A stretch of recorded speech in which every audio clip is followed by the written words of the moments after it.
Hello dear students, आज हम आपको पीरियोडिक टेबल से रिलेटेड कुछ ट्रिक्स बताएंगे, उनके एलिमेंट्स के नेम बताएंगे एंड देन उसकी मेरिट्स और डीमेरिट्स बताएंगे long form of periodic table की। तो फर्स्टली हम बात करते हैं ग्रुप 1 से। बट यहाँ पर आप एक बात ध्यान रखिए, मेंडलीव की पीरियोडिक टेबल आपको लर्न नहीं करनी है। आपको जो ये long form of periodic table है, इसके अंदर ग्रुप नंबर 1 to 18 तक ध्यान रखने हैं और ग्रुप नंबर जो रोमन वाले हैं वो भी यहाँ इसमें मेंशन है। रोमन वाले किसने दिए थे? मेंडलीव ने। ये आपको इसी टेबल के साथ ध्यान रखना है कि जो ग्रुप 1 है उसको मेंडलीव के अकॉर्डिंग फर्स्ट ए बोलते हैं, जो ग्रुप 2 है उसको मेंडलीव के अकॉर्डिंग सेकंड ए बोलते हैं, ग्रुप 3 है उसको मेंडलीव के अकॉर्डिंग थर्ड ए बोलते हैं। और ये सब यहाँ पर मेंशन है। आपको सिर्फ यहाँ पर मेंडलीव की टेबल से रिलेटेड ये रोमन वाले ग्रुप नंबर्स लर्न करने हैं, अदरवाइज़ आपको मेंडलीव की टेबल लर्न करने की ज़रूरत नहीं है। देन हम बात करते हैं फर्स्ट ग्रुप की। फर्स्ट ग्रुप को हम बोलते हैं एल्कली मेटल्स और सेकंड ग्रुप को हम बोलते हैं एल्कलाइन अर्थ मेटल्स। ये मैं आपको पहले भी बता चुकी हूँ। एंड इसके अंदर जो एलिमेंट्स है इनकी आपको ट्रिक बताते हैं। जैसे मैंने आपको बताया था कि काफ़ी सारी पीरियोडिक टेबल होती है, उसमें हाइड्रोजन यहाँ भी मेंशन होता है। तो इसको आप इस ट्रिक से याद रख सकते हो कि ह ली ना की रब से फरियाद, hydrogen, lithium, sodium, potassium, rubidium, caesium, francium. यहाँ पोटेशियम का लैटिन में नाम केलियम होता है तो नाम वहाँ से लिया है। सोडियम का लैटिन में नाम नेट्रियम होता है तो वहाँ से सिंबल Na लिया है। ये तो आपको पता ही होगा। देन सेकंड ग्रुप की क्या ट्रिक बना सकते हो आप? बेटा मांगे कार, स्कूटर, बाप राजी। क्लियर?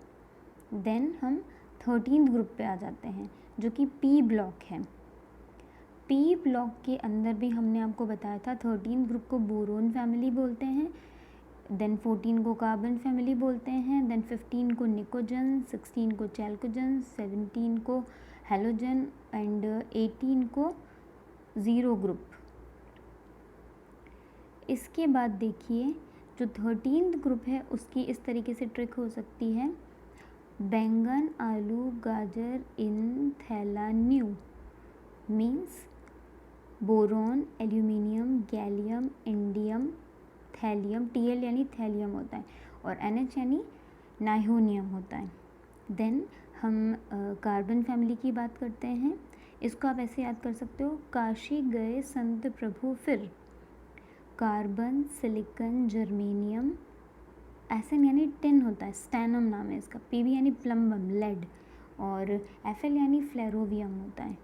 देन नाइट्रोजन फैमिली की बात करते हैं। नहीं पापा ऐसे सब बीमार, तो इसको आप ऐसे याद कर सकते हो, nitrogen, phosphorus, arsenic, antimony, Sb यानी स्टिबियम, स्टिबियम से होता है एंटीमनी, Bi यानी बिस्मथ और Mc यानी मॉस्कोवियम, मॉस्को जो रशिया की कैपिटल है वहाँ से नाम आया है। देन हम बात करते हैं ऑक्सीजन फैमिली की। ओल्ड स्टाइल से टीपो लीवर मोर, इसका क्या मतलब है?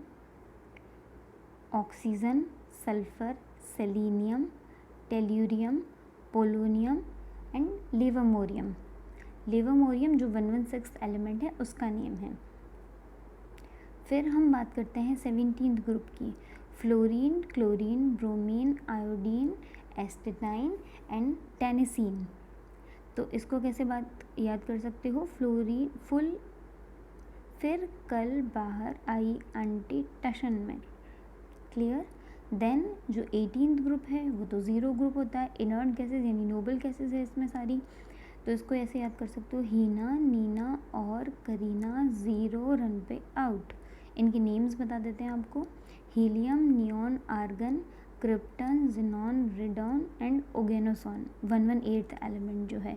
इसके अलावा जो डी ब्लॉक के एलिमेंट्स हैं वो ज़्यादा 10th क्लास में नहीं पूछे जाते और F तो बिल्कुल भी नहीं पूछे जाते, बट आपको थोड़ा बहुत आइडिया होना चाहिए कि जो F ब्लॉक के एलिमेंट्स हैं वो 58 से 71 तक लेंथेनाइड्स होते हैं, 90 से 103 तक एक्टिनाइड्स होते हैं, एंड जो थर्ड ग्रुप से 12th ग्रुप है ये डी ब्लॉक होता है। और ये मैंने आपको बताया था कि जो 12th ग्रुप है ये डी ब्लॉक एलिमेंट है लेकिन ट्रांजिशन एलिमेंट नहीं है, जिंक वाला ग्रुप। मेरिट्स इसकी यही होगी कि मेंडलीव के जितने भी डीमेरिट्स थे बहुत सारी इसमें प्रॉब्लम्स सॉल्व हो गई हैं। जैसे एनोमलस पेयर था, तो मेंडलीव की पीरियोडिक टेबल में जो एनोमलस पेयर थे यानी कि काफ़ी सारी जगह पर increasing order of atomic mass follow नहीं हो रहा था, लेकिन यहाँ पे वो प्रॉब्लम अपने आप ही सॉल्व हो गई क्योंकि यहाँ पर तो एलिमेंट्स को अरेंज करने के लिए हमने increasing order of atomic number follow किया है। क्लियर। देन आती है आइसोटोप्स की बात कि मेंडलीव की टेबल में आइसोटोप को डिफरेंट प्लेसेस नहीं दिए गए थे क्योंकि आइसोटोप्स का एटॉमिक मास अलग होता है लेकिन आइसोटोप का एटॉमिक नंबर तो सेम ही होता है और हमने तो ये टेबल एटॉमिक नंबर के बेसिस पे बनाई है, इसलिए सारे आइसोटोप का एक ही प्लेस होगा क्योंकि उनका एटॉमिक नंबर एक ही है। ओके। देन थर्ड मेरिट की बात करते हैं। Elements having similar properties were placed together. Similar property वाले एलिमेंट जो थे उनको साथ में रखा है, डिससिमिलर वालों को दूर दूर रखा है, ये प्रॉब्लम भी यहाँ सॉल्व हो गई। Then this table explains the cause of periodicity among the elements. ये अभी हमने आपको बताया कि मेंडलीव की जो टेबल होती है वो कॉज ऑफ पीरियोडिसिटी नहीं बता सकी, लेकिन जो long form of periodic table है वो आपको कॉज ऑफ पीरियोडिसिटी बताती है। पीरियोडिसिटी का मतलब क्या होता है? Repetition of elements having similar properties after a certain regular interval. तो उनका रिपीटिशन क्यों होता है? क्योंकि एक वर्टिकल कॉलम के अंदर जितने भी एलिमेंट्स होते हैं उनके अंदर वैलेंस इलेक्ट्रॉन्स सिमिलर होते हैं, इसलिए उनकी प्रॉपर्टीज़ सेम होती है। देन हम डीमेरिट्स की बात करते हैं। हाइड्रोजन की पोजीशन अनसर्टेन है। वाई? बिकॉज हाइड्रोजन की कुछ प्रॉपर्टीज़ एल्कली मेटल्स से मिलती है, जैसे एल्कली मेटल्स कैटायंस बनाते हैं, हाइड्रोजन भी कैटायन बनाता है और वैलेंसी वन होती है हाइड्रोजन की, एल्कली मेटल्स की भी वैलेंसी वन होती है। बट उसी तरह हाइड्रोजन की कुछ प्रॉपर्टीज़ हेलोजन से भी मिलती हैं, जैसे हाइड्रोजन कुछ केसेस में यानी मेटलिक हाइड्राइड्स के केसेस में H- भी बनाता है, उसी तरह हेलोजन्स भी F-, Cl-, Br- बनाते हैं। तो हाइड्रोजन की पोजीशन अनसर्टेन है। और जो हमारी long form of periodic table है इसके अंदर लेंथेनाइड्स और एक्टिनाइड्स की पोजीशन भी अनसर्टेन है, क्योंकि हमने उनको नीचे अलग से क्यों बनाया, हमने उसको मेन टेबल में प्लेस क्यों नहीं दिया लेंथेनाइड्स एंड एक्टिनाइड्स को। अब कुछ जगह हाइड्रोजन को अभी आपको दिखाते हैं एल्कली मेटल्स के साथ न रख के अलग से भी रख दिया जाता है। जैसे देखो ये हाइड्रोजन को अलग से रखा गया है, यहाँ पे अलग से रखा गया है तो ठीक है, अदरवाइज़ वैसे मोस्टली टेबल्स में यहाँ एल्कली मेटल्स के साथ लिखा रहता है। तो हाइड्रोजन की पोजीशन अनसर्टेन है और लेंथेनाइड्स एंड एक्टिनाइड्स की पोजीशन भी अनसर्टेन है। देन हम आउटलाइन भी स्टडी कर चुके थे, फिर हमारे पास कुछ टर्मिनोलॉजीज़ हैं जो हम स्पेशल पॉइंट्स की फॉर्म में पढ़ लेते हैं। दैट रिप्रेजेंटेटिव और नॉर्मल एलिमेंट्स क्या होते हैं।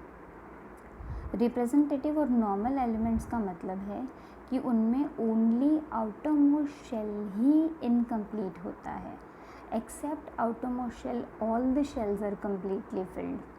अब कुछ लोग बोलते हैं कि एस ब्लॉक और पी ब्लॉक होता है रिप्रेजेंटेटिव एलिमेंट, होते हैं लेकिन पी ब्लॉक में 18th ग्रुप नहीं होता है, यानी जो नोबल गैसेस वाला ग्रुप है वो रिप्रेजेंटेटिव एलिमेंट में काउंट नहीं होगा।